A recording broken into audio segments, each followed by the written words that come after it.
আজ রবিবার, পরিবারের সকলের আবদার মাটন কষা আর মাটন বিরিয়ানি খাবে। তো গরম যতই পড়ুক সকলের আবদার তো গৃহিণীদের রাখতেই হবে। তো চলো আজকের মাটন কষা আর মাটন বিরিয়ানিটা বানিয়ে ফেলি। Hello everyone, welcome to my new blog. আশা করছি তোমরা সবাই খুব ভালো আছো, আমিও খুব ভালো আছি। এখন বাজে সকাল 11টা। এখান থেকে আমার ব্লগটা শুরু হচ্ছে। আজকে আমি কিন্তু রান্নাঘরেতেই আছি সকাল থেকে। ঘেমে তো এখন থেকেই আমার টিপ টিপ সব উল্টে পাল্টে গেছে। তো চলো আজকের ভিডিওটা শুরু করি। আর আজকের মেনুটা একটু অন্যরকম হচ্ছে, সেটা তোমাদের সব কিছু ভিডিওর মাধ্যমে দেখাবো। ভিডিওটা কিন্তু একটু স্কিপ করবে না, না টেনে সম্পূর্ণ ভিডিওটা দেখবে। তাহলে চলো আজকে ভিডিওটা শুরু করে দিই। সকাল সকাল সব কিছু গুছিয়ে নিয়ে তারপরে ক্যামেরাটা অন করেছি, কারণ সব কিছু গোছাতে গোছাতে না ভিডিওটা শুরু করতে দেরি হয়ে যাবে।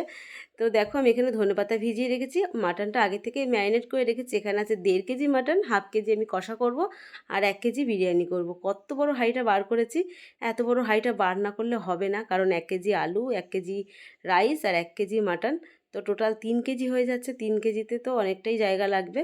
তো একটু খোলামেলা জায়গা হলে বিরিয়ানিটা খুব ভালো হয়। তো আমি কিভাবে বিরিয়ানি রান্না করি আজকে তোমাদের কাছে সম্পূর্ণ রেসিপিটা শেয়ার করবো, তো তোমরা রেসিপিটা দেখতে থাকো।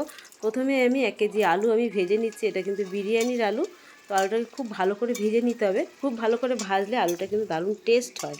এর মধ্যে একটু লবণ হলুদও দিয়ে দেবো। আর আমি এখন আলুটা ভাজা হতে হতে ধনেপাতার চাটনিটা করে নেব।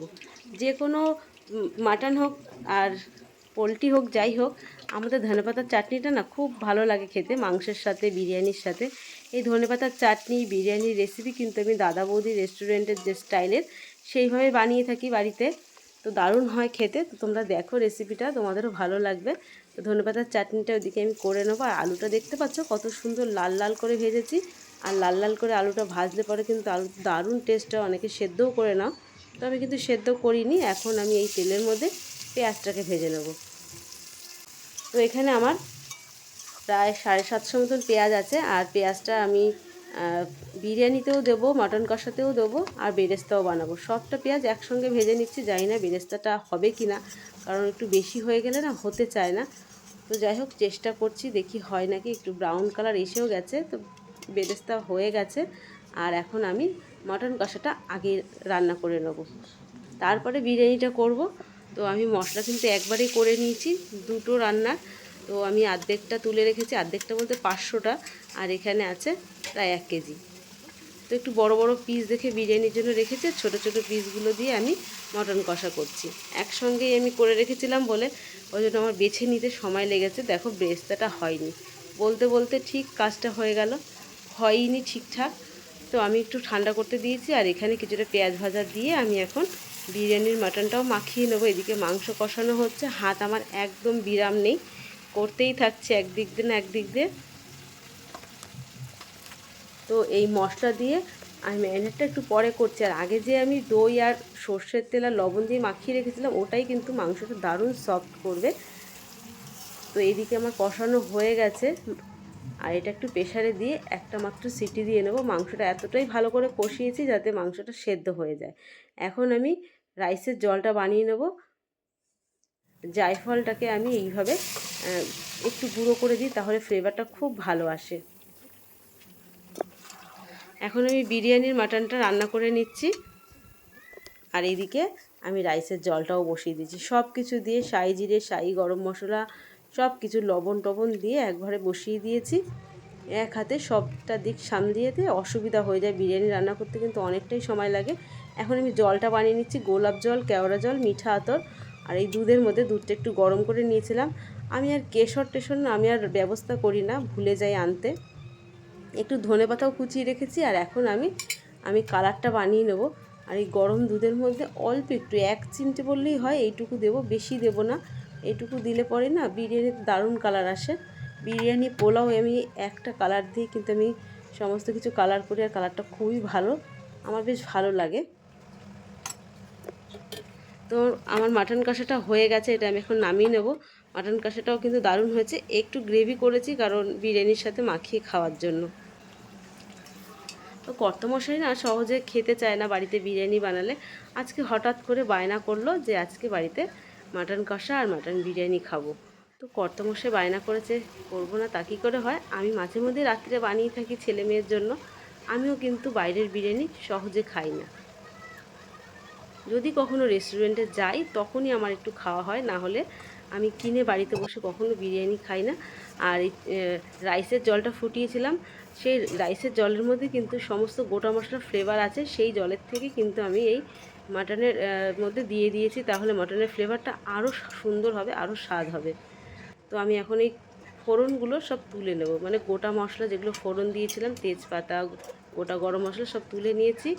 এখন আমি প্রেশারে একটা সিটি দিয়ে নেব, কারণ 80% সেদ্ধর দরকার, আর বেশি সেদ্ধ হয়ে গেলে কিন্তু ভালো লাগবে না। সেই বুঝে খুব মাথা ঠান্ডা করে প্রেশার কুকারে দিলে না একটু ভুল হলেই গেল। তো এদিকে রাইসটাও আমার 80% করে নিতে হবে। লেবু রসটা দেওয়ার কারণে রাইসটা কিন্তু একদম সাদা হবে। তোমাদের কাছে ভিনিগার থাকলেও দিতে পারো, আমি ভিনিগারও দিই, লেবুর রসও দিই, যখন যেটা হাতের সামনে পাই। তো এখন আমি আটাটা মাখিয়ে নিচ্ছি সিল করার জন্য। তো সিল করব, তো আটাটা খুব ভালোভাবে মাখতে হবে না, কোনো রকম জড়িয়ে একটা গুটলি পাকালেই হলো। আজকে ভীষণ গরমও লাগছে, তো এই হাঁড়িটা আবারও মানে তোমাদের দেখাচ্ছি। হাঁড়িটা দেখে আমি বারবার হাসছি, কারণ এই হাঁড়িটাই প্রথম নামিয়েছি রান্না করার জন্য আজকে। তো এখন আমি হাঁড়িতে ঘিটা মাখিয়ে নেব। ওদিকে আমার সব কিছু রেডি হয়ে গেছে।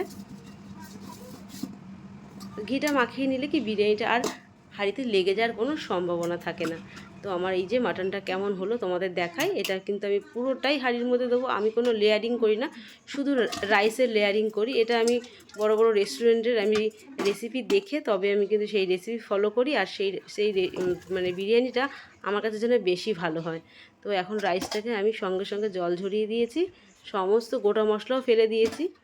তো এখন আমি এর মধ্যে লেয়ারিং করব, শুধু রাইস দিয়ে লেয়ারিং করব। আর এইভাবে কিন্তু আমার কাছে বিরিয়ানিটা দারুণ হয়, বাড়ির লোকে সবাই বলে যে খুব টেস্টিও হয়, আর মশলাটা না খুব একটা জড়ায় না। তো রাইসটাকে পাতিয়ে দিয়ে এখন আমি এক এক করে যা যা দিতে হয়, পেঁয়াজ বেরেস্তা। পেঁয়াজ বেরেস্তা খুব একটা ভালো হয়নি, কিন্তু কালারটা ভালো হয়েছে, সেটা তোমরা দেখেই বুঝতে পারছো। মচমচে ব্যাপারটা হয়নি, একবারে বেশি পেঁয়াজ দিলে খুব একটা ভালো হয় না। তো আবার দিয়ে দিলাম ঘি। এখন দিয়ে দেবো গোলাপ জল, কেওড়া জল, মিঠা আতরের যে জলটা, এটা এটা যদি দুধের মধ্যে দেওয়া যায় না তাহলে কিন্তু খুব ভালো হয়। দিয়ে দিচ্ছি ধনে পাতা, আর যদি পুদিনা পাতা থাকে তাও তোমরা দিতে পারো, ফ্লেভারটা খুব সুন্দর আসে। বিরিয়ানির যে কেনা মশলা সেটাই দিচ্ছি, আমার কাছে বানানো মশলা নেই। আর আমি বিরিয়ানির মশলা আমি এখন আর বানাই না, প্যাকেট মশলাগুলো কিন্তু দারুণ হয়, খারাপ না, আমার তো ভালোই লাগে, তার জন্য আমি আর কষ্ট করে বিরিয়ানির মশলা বানাই না। তো এটা হচ্ছে সেকেন্ড লেয়ার। তো আবারও আমি সব কিছু দিয়ে পেঁয়াজ বেরেস্তা, ঘি, ধনেপাতা কুচি, বিরিয়ানির মশলা, আর একটু করে কিন্তু লবণও দিয়েছিলাম, তোমাদের হয়তো ঠিকভাবে দেখাতে পারিনি লবণটা, একটু লবণও দিয়ে দিতে হয়, কারণ রাইসে কিন্তু যতই লবণ দেওয়া হয় না কেন রাইসটা কিন্তু একটু আলুনি থেকে যায়। তো এখন আমি মুখটাকে সিল করে দেবো। রান্নাঘর গরম, তারপরে ফোনটাও গরম হয়ে গেছে, তার জন্য না আমার ভিডিওটা রানিং চলে যাচ্ছিলো।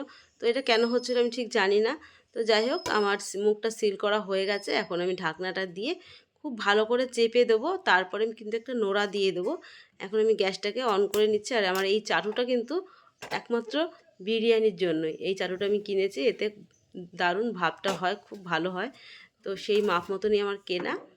তো এখন আমি দেখে নেব বিরিয়ানিটা কেমন হলো, তোমরাও দেখতে থাকো। তো দেখতে পাচ্ছ কতটা সুন্দর হয়েছে বিরিয়ানি, এতটাই গরম ঢাকনাটা আমি ধরতে পারছি না। তো তারপরে তোমাদের দেখাই, আমি কিন্তু তোমাদের দেখাবো কতটা ঝরঝরে হয়েছে আর কতটা সুন্দর হয়েছে, দেখতে পাচ্ছ একটু নিচে লাগেনি। তোমাদের তো বলতেই ভুলে গেছি আমি কতটা সময় দমে বসিয়েছিলাম। আমি 25 থেকে প্রায় 30 মিনিট গ্যাসের জোরটা একদম লো করে দিয়ে দমে বসিয়েছিলাম, আর দমটা খুব সুন্দর হয়েছে।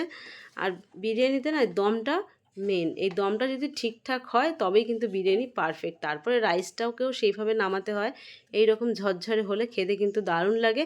আর সত্যি কথা বলতে বিরিয়ানি দেখে তোমরা কতটা কি ভালো বুঝতে পারছো জানি না, বিরিয়ানি কিন্তু একদম দাদা বৌদি, তো সেম টু সেম দাদা বৌদি। তো আজকের বিরিয়ানি রেসিপি তোমাদের কেমন লাগলো? সবাই তোমরা নিশ্চয়ই বিরিয়ানি পারো, বিরিয়ানিটা এখন কমন ব্যাপার। তো আমি কিভাবে বানাই সেটাই তোমাদের সঙ্গে আজকে শেয়ার করলাম। তো এতটা গরমের মধ্যে বিরিয়ানি রান্না করেছি, মাটন কষা করেছি। তো এই যে শাশুড়ি মায়ের জন্য গুছিয়ে দিচ্ছি, শাশুড়ি মা দুপুরবেলা নিয়ে যায় খাবার। তো দেখতেই পাচ্ছ শাশুড়ি মায়ের জন্য গুছিয়ে দিয়েছি, সাথে একটু ধনেপাতার চাটনিও দিয়েছি। তো তো বন্ধুরা আজকেই যেন রাজ্যের গরম পড়েছে, রান্নাঘরে আমার ভীষণ কষ্ট হচ্ছে লাইট টাইট জ্বালিয়ে জানলা বন্ধ করে রান্না করতে। তো আজকের মাটন বিরিয়ানি রেসিপিটা তোমাদের কেমন লাগলো? যদি ভালো লেগে থাকে অবশ্যই একটা লাইক করো, আমার পরিবারে নতুন হয়ে থাকলে আমার চ্যানেলটা সাবস্ক্রাইব করার অনুরোধ রইলো। দেখা হচ্ছে পরের একটা নতুন ভিডিওর সঙ্গে, ততক্ষণে তোমরা সবাই ভালো থেকো, সুস্থ থেকো। Thank you for watching, by.